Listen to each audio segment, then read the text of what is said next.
नमस्कार साथियों, मैं अवधेश शर्मा कानपुर से आपका दोस्त एक बार पुनः फिर इस डिजिटल प्लेटफॉर्म पर आपके साथ हूं और कुछ नई चीज़ें लेके इस वीडियो के साथ में, ताकि आपका एक्साइटमेंट बरकरार रहे, आपका जोश बरकरार रहे और आपके अंदर काम करने की शक्ति लगातार एक्साइटेड होती रहे। तो आइए मैं उसी पे कुछ चर्चा करता हूं, ज़्यादा समय ना लेते हुए।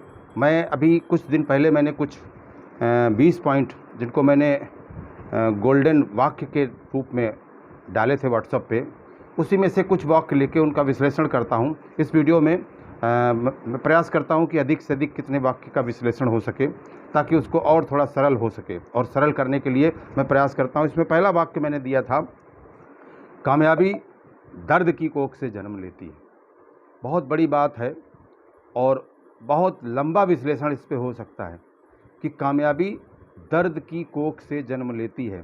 आप अगर किसी की भी हिस्ट्री उठा के देखेंगे, किसी की भी, हमारे देश में जितने लोगों ने जो इस दुनिया में हैं या जो इस दुनिया से चले गए, उन सभी की, जिन्होंने कामयाबी हासिल की, जिनको आज सारा ज़माना जानता है, उनकी अगर कहानी आप पढ़ेंगे तो आपको ये बात बिल्कुल चरितार्थ लगेगी कि कामयाबी दर्द की कोख से ही जन्म लेती है। डॉक्टर एपीजे अब्दुल कलाम की कहानी ले लीजिए, धीरू भाई अंबानी की कहानी ले लीजिए, अमिताभ बच्चन की कहानी ले लीजिए, बहुत सारे नाम गिनाते गिनाते थक जाऊंगा। बहुत सारी कहानियाँ, किसी की भी कहानी आप ले लीजिए तो ये लगेगा कि कामयाबी पाने से पहले उन्होंने ज़िंदगी में कितने दर्द का सामना किया, कितने दर्द झेले, कितनी दर्द को फेस करने के बाद तब वो इस लेवल पर पहुँचे। ऐसा नहीं है कि एकदम से वो चमक गए। जो एकदम से चमक जाता है उसको या तो दौलत विरासत में मिली होती है या फिर उसने कोई गलत काम किया होता है। ईमानदारी से काम करके आदमी इतनी जल्दी चमक नहीं सकता, ये सच्चाई है। और ना ही उसका कोई नाम फोकस होगा, और अगर नाम हो भी गया तो विलेन के रूप में नाम लिया जाएगा। ऐसे दुनिया में बहुत सारे विलेन भी हुए हैं जिन्होंने बहुत सारे गलत तरीके से, जैसे ओसामा बिन लादेन को ले लो, नाम तो उसका भी लोग जानते हैं, लेकिन क्या कोई श्रद्धा से नाम लेता है? कभी नहीं लेता और ना कभी लेगा। तो अगर आप किसी का नाम श्रद्धा से लेना है, संघर्ष जिसने किया होगा, जिसने दर्द झेला होगा और दर्द झेलने के बाद कामयाबी हासिल की, उसका नाम लोग श्रद्धा से लेते हैं और रहती दुनिया तक लेते रहेंगे। इसी को एक लाइन में अगर बोला गया तो वो लाइन है, कामयाबी दर्द की कोख से जन्म लेती है। दूसरा शब्द था, असफलता से डरने वाले लोग कभी सफलता नहीं हासिल कर सकते। असफलता से डरने वाले लोग कभी सफलता नहीं हासिल कर सकते, क्योंकि सफलता असफलता से ही जन्म लेती है। सफलता का जन्म असफलता से ही होता है। अगर इसको बहुत आसानी से देखें तो हिंदी में आप असफलता लिख के देखिए और उसमें से आ को अलग करिए तो क्या बचता है? सफलता। असफलता यानी असफलता ही कह रही है कि सफलता मेरे पास आ। वो असफलता सफलता को अपने पास बुला रही है। असफलता के अंदर ही सफलता का रहस्य छुपा हुआ है। जब तक हम असफल होने से डरेंगे, जीवन में कभी सफल नहीं हो पाएंगे। जीवन में कभी सफल नहीं हो पाएंगे, क्योंकि जो आदमी कभी भी नदी में नहीं कूदता है, पानी में नहीं कूदता है, वो कभी लाइफ में कभी तैरना नहीं सीख सकता। जो आदमी किसी भी काम में अगर उसको ये डर लगता है कि मैं ये करूँगा तो मैं फेल हो जाऊँगा और फिर मैं अपना रायता समेट नहीं पाऊँगा, वो जीवन में कभी बड़ा काम नहीं कर सकता है। क्योंकि बड़ा काम करने के लिए आपको कुछ अलग हटके, लीक से हट के काम करना पड़ेगा, कुछ अलग तरह का काम करना पड़ेगा, तभी आप एक सफल व्यक्ति कहलाएंगे। सफल व्यक्ति बनने के लिए हम अगर सोचें कि नहीं ये काम खराब है, काम कोई भी खराब नहीं होता है, काम सभी अच्छे होते हैं। फ़र्क सिर्फ इतना है उस काम की कैपेसिटी कहाँ तक जाती है, ये हमको समझना होगा। हम जिस कार्य को कर रहे हैं उस कार्य की कैपेसिटी कहाँ तक हमें पहुँचा सकती है। अगर वो हमने उसकी परिधि को समझ लिया और फिर हमने अपने गोल को सेट कर लिया कि क्या हम अपने गोल पर इस काम से पहुंच सकते हैं, अगर अंदर से आवाज़ आ रही यस हाँ पहुंच सकते हैं, तो करना चाहिए। और उस पे पूरी जी जान लगा देना चाहिए। असफल होने के डर से अगर हम किसी काम को नहीं कर रहे हैं तो ये हमारी सबसे बड़ी भूल है, क्योंकि असफल होने का डर ये हमें एक तरह से बुज़दिल बनाता है कि हम अगर इसको करेंगे तो हम असफल हो जाएंगे। और दूसरी सबसे बड़ी गलती जो हम इंसान करता है वो ऐसे लोगों को फॉलो करता है, ऐसे लोगों की नकल करता है जो काम वो जीवन में कभी कर ही नहीं सकता, तो फिर उसकी नकल करने का फ़ायदा क्या हुआ। अब अगर हम अमिताभ बच्चन की तरह कपड़े पहनते हैं तो क्या हम अमिताभ बच्चन बन जाएंगे? हम अक्षय कुमार की तरह स्टाइल मारते हैं तो क्या हम अक्षय कुमार बन जाएंगे? अगर हम अक्षय कुमार बन नहीं सकते, हम अजय देवगन बन नहीं सकते, हम सलमान खान बन नहीं सकते, हम अमिताभ बच्चन बन नहीं सकते, तो हम उनकी एक्टिंग उनको फॉलो क्यों कर रहे हैं? हमको किसी ऐसे व्यक्ति को फॉलो करना चाहिए जहाँ पर ये संभावनाएं दिखती हों कि ये हम बन सकते हैं, ये हम कर सकते हैं, और ऐसे व्यक्ति को अगर फॉलो कर लेंगे तो सफलता निश्चित हो जाएगी। और जब किसी ऐसे व्यक्ति को फॉलो करेंगे जहाँ पर आपको लगता है ये हमसे हो नहीं सकता है, तो हमेशा असफलता से डर ही लगेगा कि हम यहाँ पर ये करेंगे तो असफल हो जाएंगे। तो ज़िंदगी भर कर कुछ और रहें और सोच किसी और के बारे में रहें, पाना कुछ और चाहते हैं और लगे कहीं और हैं। तीसरा पॉइंट था कर्म के बिना ज्ञान की कोई पहचान नहीं है। बहुत अच्छा पॉइंट है। कर्म के बिना ज्ञान की कोई पहचान नहीं है।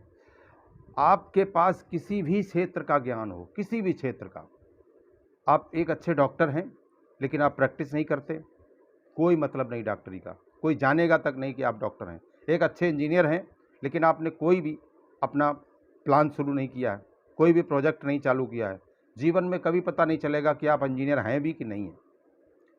आप किसी भी क्षेत्र के, आप धार्मिक व्यक्ति हैं, आपको अध्यात्म का बहुत ज्ञान है, लेकिन आप कहीं भी अपने ज्ञान को मुंह से बाहर नहीं निकलने दे रहे हैं, कोई नहीं जानेगा कि आपके पास कोई ज्ञान है भी या नहीं। आपको किसी भी क्षेत्र का ज्ञान है, ज्ञान का आधार ही कर्म है। उस ज्ञान को कर्म के द्वारा हमें विस्तारित करना पड़ेगा।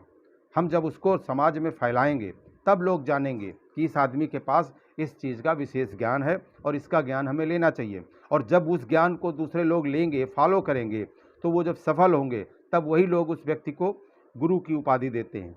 वही लोग कहते हैं कि नहीं, इस काम में मैं सफल हुआ, इसके पीछे श्रेय है मेरे इस गुरु का। इस गुरु ने मुझे इस काम के लिए इसकी जानकारी दी थी, इस काम का मुझे ट्रेंड किया था। और वही व्यक्ति, उसको बाद में लोग महागुरु की उपाधि देने लगते हैं कि इस आदमी को इस चीज़ का विशेष ज्ञान है। जैसे अब सचिन को क्रिकेट का विशेष ज्ञान था, लेकिन वो कभी बल्ला हाथ में न पकड़ता तो क्या सचिन बन पाता?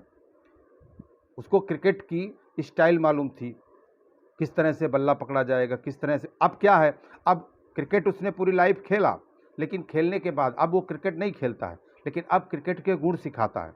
अब खुद बल्ला नहीं चलाता, अब लोगों को बल्ले चलाना सिखा रहा है। तो अगर अब वो ये सोच ले कि मैं किसी को बताऊंगा नहीं कि शॉट कैसे मारा जाता है, कौन कौन सी तरह से शॉट मारे जाते हैं, अपने ज्ञान को अगर बाहर ना निकाले तो सचिन का खेल यहीं से ख़त्म हो जाएगा। उनका ज्ञान कर्म के बिना बिल्कुल ख़त्म। बस केवल उतना याद रखेंगे कि सचिन क्रिकेट बहुत अच्छा खेलता था, लेकिन सचिन ने कितने लोगों को अच्छा क्रिकेटर बना दिया, ये रहती दुनिया तक याद किया जाएगा। बहुत सारे उनके शिष्य जो तैयार होंगे वो कहेंगे मेरे गुरु सचिन थे, उन्होंने मुझे। हर क्षेत्र के ज्ञान में अगर आपने उसका नॉलेज लिया है और नॉलेज लेने के बाद अगर उस पर आप एक्शन नहीं कर रहे हैं तो वो ज्ञान अधूरा है। इसी तरह से डायरेक्ट सेलिंग का आप सारे वीडियो देखते हैं, सारे लीडर्स को सुनते हैं, लेकिन फील्ड में निकल के उस पर एक्शन नहीं करते हैं, तो कर्म के बिना आपका ज्ञान भी बेकार है, उसका कोई मतलब नहीं, आपको कोई पहचान नहीं मिलेगी, आपके ज्ञान को भी कोई पहचान नहीं मिलेगी। इसके बाद अगला पॉइंट था ज्ञान के बिना कर्म की सफलता नहीं है। अब देखिए जस्ट इसी का उल्टा है। अगर हम लगातार कर्म किए जा रहे हैं और बिना ज्ञान के हम कर्म किए जा रहे हैं, मसलन मान लो कि हम बल्ला लेके और भांज रहे हैं बल्ला, लेकिन कोई हमें टेक्निक नहीं मालूम है, किसी गुरु से हम सीखना नहीं चाहते और सीखने की हमारे अंदर इच्छा ही नहीं है, हम अपने आप ही जुटे पड़े हैं, तो फिर हम उसकी बारीकियां कभी सीख नहीं पाएंगे, और जब कभी सीख नहीं पाएंगे तो कभी भी हम एक सफल व्यक्ति नहीं बन पाएंगे उस क्षेत्र में। कोई गायक है, वो अपने घर में जुटा रहता है, घर में ही गाया करता है, हारमोनियम पे सुना जुटा रहता है। जब तक वो अपने इस कला को, अपनी आवाज़ को, अपनी गायकी को उन विशेषज्ञों के सामने नहीं ले जाएगा, जब तक वो उसको तराशेंगे नहीं, जब तक उसमें वो खामियां नहीं निकालेंगे कि इसमें क्या क्या कमियां हैं, इन कमियों को अगर दुरुस्त कर लो तो एक आप बहुत अच्छे कलाकार बन सकते हो, आप एक सफल गायक बन सकते हो। इसी तरीके से अगर कोई व्यक्ति मीटिंग सुनता है और बहुत सारी मीटिंग सुनता है, सुबह से शाम तक 4-4 मीटिंग सुनता है, कई लोगों की मीटिंग सुनता है, भरपूर ज्ञान है, डायरेक्ट सेलिंग की इंडस्ट्री के लिए उसके पास अपार ज्ञान है, लेकिन उस ज्ञान को कभी भी वो अपने मुंह से बाहर नहीं निकलता। एक मीटिंग सुनने के बाद अगर हम तत्काल अपने अंदर जोश भरें और जाके उसी लहजे में सामने वाले को किसी को प्लान दिखाएं, जाके उसमें से अगर 50% भी हमने कॉपी किया है और फिर हमने उस कॉपी को आगे जाके उड़ेला है, तो 50% 60% में कन्वर्ट हो जाएगा। हमें उसकी प्रैक्टिस हो जाएगी और वो प्रैक्टिस हमारे और भी बहुत काम आएगी आगे। तो जब तक हम जो सीखा है उस सीखने का एक्सपेरिमेंट नहीं करेंगे तो हम एक मंझे हुए वक्ता नहीं बनेंगे, और जब एक्सपेरिमेंट करेंगे तो धीरे धीरे हमारे अंदर कॉन्फिडेंस आएगा, और जब कॉन्फिडेंस आएगा तो फिर धीरे धीरे हम एक अच्छे वक्ता बन जाएंगे, हमारे शब्दों में वजन आ जाएगा, और फिर हम प्रभावशाली लीडर बन जाएंगे। जिस व्यक्ति के सामने हम अपनी बात रखेंगे उस व्यक्ति पर हमारी बात प्रभाव डालेगी, और जब बात प्रभाव डालती है तभी सामने वाला प्रभावित होता है। जब तक हमारी बात प्रभाव ही नहीं डालेगी तब तक हम कोई भी व्यक्ति प्रभावित भी नहीं होता है, क्योंकि हमारी बातों में प्रभाव है ही नहीं, हमारी बातों में वजन है ही नहीं। बिना वजन की बातें अगर डालेंगे तो उनमें वजन कहाँ से आ जाएगा। इसलिए पहले जो हमने सीखा है उसको हमें एक्सपेरिमेंट करना है, चाहे अकेले में करें, चाहे किसी को सामने बैठाल के करें, चाहे एक ही व्यक्ति पे दोबारा करें, एक्सपेरिमेंट करना है। अगर इससे हमें डर लगता है कि मैं बोलूँगा नहीं कहीं, बहुत सारे लोगों को देखता हूँ सालों हो गया डायरेक्ट सेलिंग में ज्वाइन है, लेकिन जब भी उनसे कह दो कि आप कुछ बोलिए, नहीं सर आज आप ही शुरू कर दीजिए, वो है यही सिलसिला चलता रहता है सालों तक। अरे जब भी मौका मिले अपनी बात रखिए, अपने अंदर जो भी ज्ञान आपने अर्जित किया है उसको बाहर निकालिए। धीरे धीरे आपका कॉन्फिडेंस डेवलप होगा, और जितना अच्छा कॉन्फिडेंस डेवलप होगा उतने अच्छे लीडर निकल के बाहर आएंगे। आज वो 20 पॉइंट में से 5 पॉइंट मैंने इस वीडियो में लेके उनका विश्लेषण किया।